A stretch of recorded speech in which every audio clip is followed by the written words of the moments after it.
Xin chào mọi người nhé. Hôm nay thì mình đi phát cỏ, lỡ nó vập trúng cái cây cà phê, nó lột cái vỏ cây cà phê luôn này. Bây giờ mình để có cách mình xử lý nhé.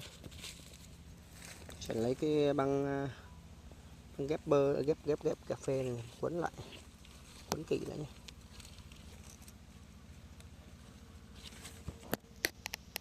Quấn kỹ lại, quấn 2-3 vòng gì đấy, quấn đi quấn lại cái chỗ mà nó bong,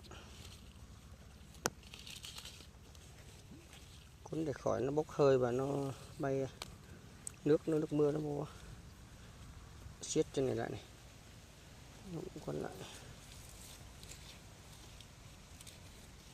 rồi vậy thôi.